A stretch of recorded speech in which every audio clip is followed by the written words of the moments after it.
हाताळायचे असतील तर त्यांचं त्यांना लख लाभो.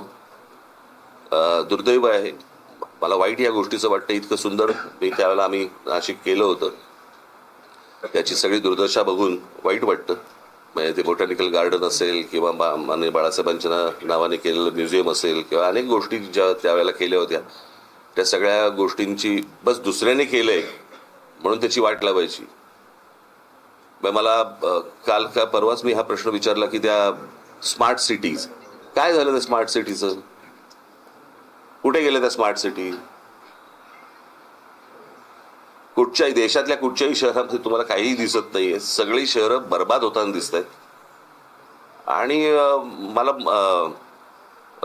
ज्या प्रकारे निवडणुका हाताळल्या जात आहेत त्याही खूप फ्रॉड पद्धतीनेच हाताळल्या जात आहेत. हे लोकांनाही कळले, लोकांनाही माहिती आहेत ह्यांना मतदान कशा प्रकारचं होतंय. परंतु जे काही करतायत मतदान, त्यांनी या गोष्टींचा विचार केला पाहिजे. म्हणजे नाशिकमध्ये एवढ्या मोठ्या प्रमाणावरती झाडं तोडली जात आहेत, त्याच्यावरती एवढी आंदोलनं झाली, काही नाही, प्रशासन डिंब.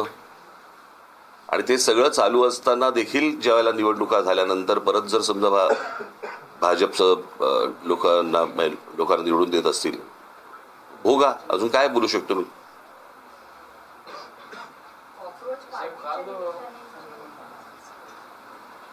हा बोला.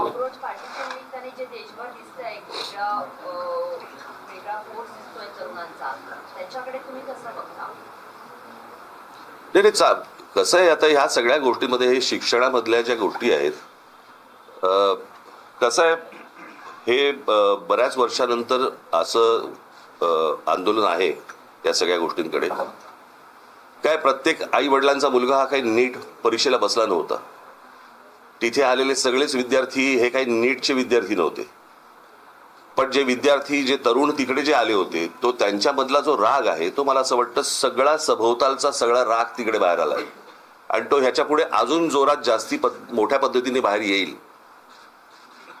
म्हणजे जंतर मंतरवरती झालेलं आंदोलन ही सुरुवात आहे, कळलं का. ते आता आंदोलन शांत आहे किंवा, परंतु राग, सरकारबद्दलचा राग ज्या वेळेला अशा प्रकारे बाहेर येतो, कारण हे आंदोलन घराघरात शिरलं. ज्या वेळेला त्या तरुणांना, ज्या विद्यार्थ्यांना मारलं, बरं का, आणि प्रत्येक आई वडिलांना असं वाटलं, प्रत्येक आजोबा आजींना असं वाटलं की बाबा माझ्या पोराला मारलं, हे का मारतायत मुलांना.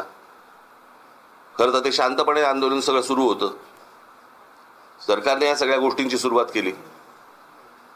आणि मला एवढंच फक्त म्हणायचं, हे भाजपमधलंच अंतर्गत हे भांडण आहे आणि त्याच गोष्टी आता सगळ्या चव्हाट्यावरती येत आहेत. काल बैठक घेतली पदाधिकाऱ्यांची, एसआयआरच्या मुद्द्यावर पण चर्चा झाली. मी तुम्हाला तुम्ही आता हा प्रश्न विचारत, मी येतो त्याच्याकडे.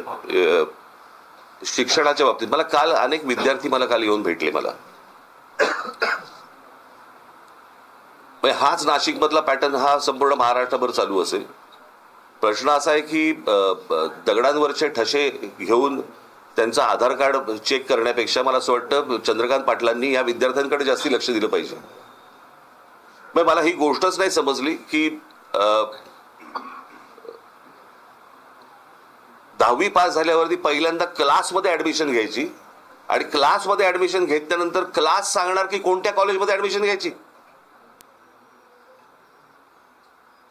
आज ते विद्यार्थी कॉलेजला न जाता 8-8 तास त्या क्लासमध्ये जाऊन बसतायत आणि तिकडे शिकतायत. मग कॉलेज काय करते? कोचिंग क्लासेसवरती निर्बंध आणायचा आपला मसुदा गेले 24 वर्षापासून पेंडिंग आहे, तयार आहे मात्र नाही. कोचिंग क्लासेस मधनच या सगळ्या कोचिंग क्लासेस सगळेच काय वाईट असतात अशाला भाग नाहीये. परंतु आता जे काही धंदा म्हणून जे आलेले आहेत,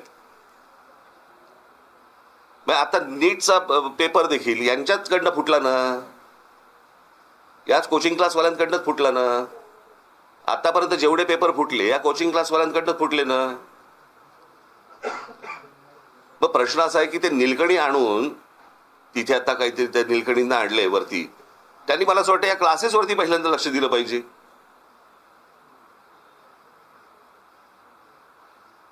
क्लासेस ठरवणार की विद्यार्थ्यांनी कोणत्या कॉलेजमध्ये जायचं, हे कुठची शिक्षण पद्धत. चंद्रकांत पाटलांनी याच्यामध्ये लक्ष घातलं पाहिजे, मुख्यमंत्र्यांनी याच्यामध्ये लक्ष घातलं पाहिजे. विद्यार्थ्यांचे हाल होत आहेत. म्हणजे कॉलेजमधली फी किती? 20,000 रुपये. आणि क्लासमधली फी किती? 1,40,000 रुपये. म्हणजे क्लासेस आणि कॉलेज यांच्या संगनमतानेच ह्या सगळ्या गोष्टी होत आहेत. क्लासेसवाले कॉलेजवाल्यांना पैसे पुरवत असणार. क्लासमध्ये 8-8 तास गेल्यानंतर कॉलेजमध्ये अटेंडन्स कसा लागतो? या अशा प्रकारची भिकार शिक्षण परिस्थिती शिक्षणाची असताना त्याच्यानंतर तुम्ही म्हणायचं की विद्यार्थ्यांनी चिडायचं नाही, तरुणांनी चिडायचं नाही. म्हणजे काय? काल मला काही विद्यार्थी मला इतकं वाईट वाटलं. मला त्यांनी विचारलं, साहेब परत नीटचा पेपर नाही ना फुटणार? एवढी आज तिथे एक मुलगा, मी त्या मुलाचं नाव काल त्याचे घरचे येऊन गेले, ज्याने आत्महत्या केली, यश गोसावी. त्या मुलाने आत्महत्या केली. ज्या 21 विद्यार्थ्यांची नावं आहेत आत्महत्या केलेल्या ह्याच्यामध्ये, त्याच्यामध्ये त्या यशचं नाव नाहीये. नाशिक मधला मुलगा आहे तो.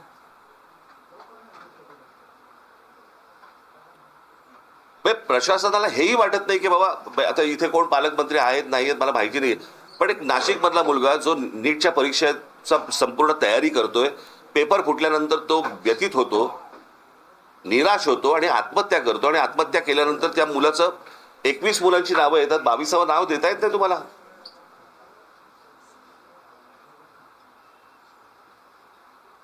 हे कोणतं सरकार चालू आहे आणि काय प्रकार चालू आहे मला समजलंच नाही. मी तुम्हाला एक गोष्ट वाचून दाखवतो, तुम्ही ती सर्वांनी नीट ऐका. आता बस आता शांत.